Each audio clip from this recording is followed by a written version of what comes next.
अब जब रात को आदि सो रहा था तभी उसे डीजे का फोन आता है। उसे बोला जाता है कि तुरंत आना होगा क्योंकि एक पार्टी चल रही है और वहाँ पर तुरंत म्यूजिक बजाना है। आदि जैसे ही वहाँ पहुँचता है और अपना काम शुरू करता है, उसी वक्त उसकी नजर जानवी पर पड़ती है। जानवी अपने दोस्तों के साथ बैठी होती है। जानवी की एक दोस्त पहचान लेती है कि ये वही डीजे है जो पिछली पार्टी में भी था। वो कहती है ये तो बहुत क्यूट है, क्यों ना जानवी तू एक बार ट्राई कर ले। ये सुनते ही जानवी सीधे आदि के पास चली जाती है। वो आदि की तारीफ करती है कि तुम बहुत अच्छा काम कर रहे हो। साथ ही एक सुझाव भी देती है कि जो टी शर्ट तुमने पहनी है वो थोड़ी अजीब लग रही है, तो तुम टी शर्ट निकाल दो और शर्ट के 2-3 बटन खोल दो, तुम और हैंडसम लगोगे। ये सुनकर आदि तुरंत वही करता है और अब वो बाहर आता है और आत्मविश्वास के साथ म्यूजिक बजाने लगता है। जानवी देखती है कि आदि ने उसकी बात मान ली।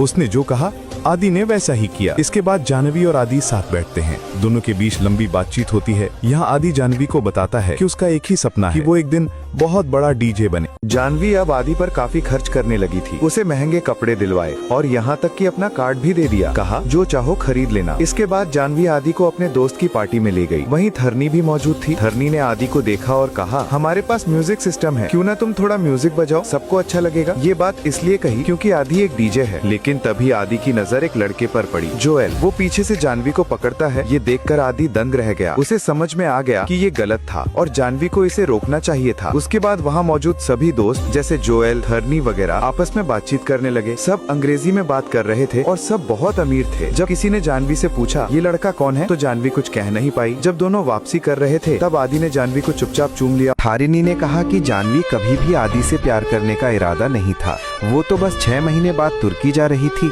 इसलिए वो सिर्फ वक्त गुजार रही थी। ये सुनकर आदि को जैसे एक गहरा सदमा लगा। उसकी सांसें थम सी गईं और ये हालत देखकर थारिनी ने उसे अचानक किस किया ताकि उसकी सांसें फिर से चल सकें। लेकिन उसी पल जानवी वहां आ गई। जो कुछ उसने देखा वो उसके लिए बहुत बड़ा झटका था। आदि ने उसे बहुत समझाने की कोशिश की, लेकिन जानवी ने जो देखा वो भुला पाना आसान नहीं था। आदि ने अपने सारे कपड़े उतार दिए क्योंकि वो कपड़े जानवी ने दिलवाए थे। उसने अपना कार्ड भी वापस ले लिया, वो भी उसी का था। फिर उसने सबके सामने आदि को अपमानित किया और पार्टी से बाहर निकाल दिया। जब वो पार्टी से बिना कपड़ों के लौटा, उसके पास कुछ भी नहीं बचा था, न प्यार, न पैसा, न नौकरी। वो वहाँ से एक जीरो बन के लौटा था। उसने जानवी को अपने सपनों से भी ऊपर रखा और उसी वजह से उसका दिल बुरी तरह टूट गया। अब वो अपने पिता के पास जाता है और कहता है अब मैं तुम्हारी चिकन शॉप पे काम करूंगा, मुझे महीने के 30,000 रुपए चाहिए। फिर आदि वहाँ काम करना शुरू कर देता है और सोचने लगता है अब आगे क्या करना है। वो अपने पिता से भी बात करता है। उसके पिता भी अब समझ चुके थे कि आदि के साथ कुछ बुरा हुआ है और इस बार वो उसका साथ देते हैं। अब जब आदि अपने दोस्तों के साथ बैठा था, वो उनसे कहता है जो कुछ भी जानवी ने मेरे साथ किया है मैं उसे कभी नहीं भूलूंगा। मैंने हमेशा उसे खुद से ऊपर रखा, अपने सपनों से भी ऊपर। वो अमीर लोग सोचते हैं कि हम बहुत नीच दर्जे के लोग हैं। उन्होंने हमारी बहुत बेइज्जती की है, हमारा आत्मसम्मान कुचल दिया है। अब कुछ महीनों के लिए भूल जाओ कि मैं तुम्हारा दोस्त हूँ, भूल जाओ कि मैं जिंदा हूँ। अब मैं इस कमरे में दिन रात मेहनत करूंगा और एक कामयाब म्यूजिक बनाऊंगा। अब आदि अपने घर पर ही रहने लगा और बहुत मेहनत करने लगा। अब उसने एक बहुत ही खूबसूरत म्यूजिक तैयार किया, जिसके बाद उसने एक शानदार एल्बम रिलीज की जो बहुत तेजी से वायरल हो गई। ये सब जानवी ने भी देखा और इसके बाद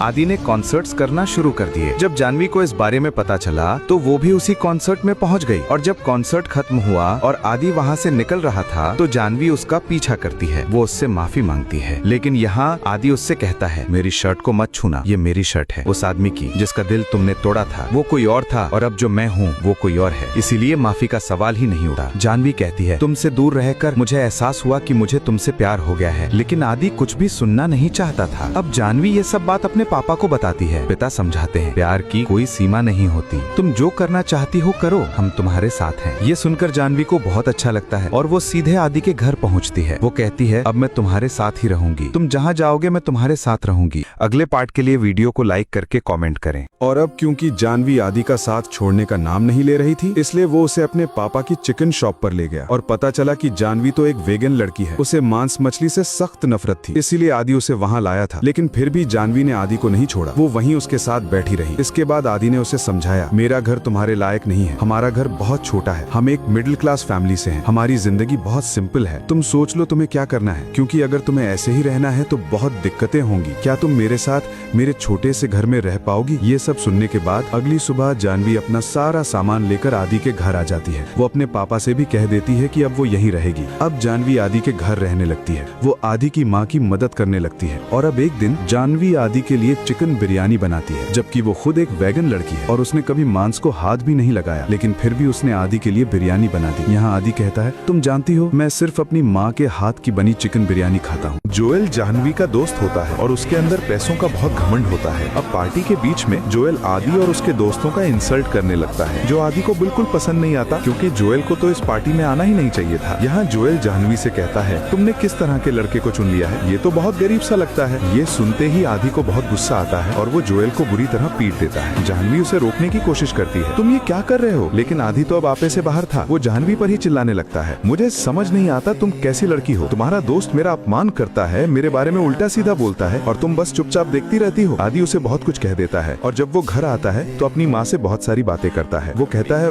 मैं पहले ऐसा नहीं था, अब छोटी छोटी बातों पर गुस्सा आ जाता है, मुझे खुद नहीं समझ आता अब मैं क्या करूं। मैं जाह्नवी से बहुत प्यार करता था, लेकिन अब मैं खुद से प्यार करने लगा हूं। अब मैं सिर्फ यही सोचता हूं कि खुद को कैसे बेहतर बनाऊं। फिर उसकी माँ कहती है, अपने लिए एक कदम उठाना भी बहुत बड़ी बात होती है बेटा। अब आदि एक मुश्किल में फंस चुका था, क्योंकि जाह्नवी ने उसे शादी के लिए प्रपोज किया था। आदि जाह्नवी के घर जाता है, वो उससे बात करता है। वो कहता है, जिस आदि को तुम जानती थी अब वो मेरे अंदर नहीं है। मैं पूरा दिन जाह्नवी के बारे में सोचता था कि उसके लिए क्या करूं, कहां जाऊं, उसके साथ वक्त कैसे बिताऊं। ये सब बातें मेरे अंदर चलती रहती थी, जो शायद अब तुम्हारे अंदर मेरे लिए चलती होंगी, लेकिन अब मैं सिर्फ खुद के बारे में सोचता हूँ। अगर हम साथ रहेंगे तो ये रिश्ता ज्यादा दिन नहीं चलेगा, क्योंकि मैं तुम्हें समय नहीं दे पाऊंगा। मैं सिर्फ खुद को समय देता हूँ, इसलिए हमें अलग हो जाना चाहिए। और फिर दोनों अलग हो जाते हैं और दोनों बहुत दुखी थे, क्योंकि जाह्नवी उससे बहुत प्यार करती थी और आदि दुखी था कि जाह्नवी उससे बहुत प्यार करती है, लेकिन अब उसके अंदर कोई भावना नहीं बची। इसके बाद आदि एक बड़ा रॉक स्टार बन जाता है और जाह्नवी तुर्की चली जाती है फैशन डिजाइनर का कोर्स करने के लिए। अगले पार्ट के लिए वीडियो को लाइक करके कमेंट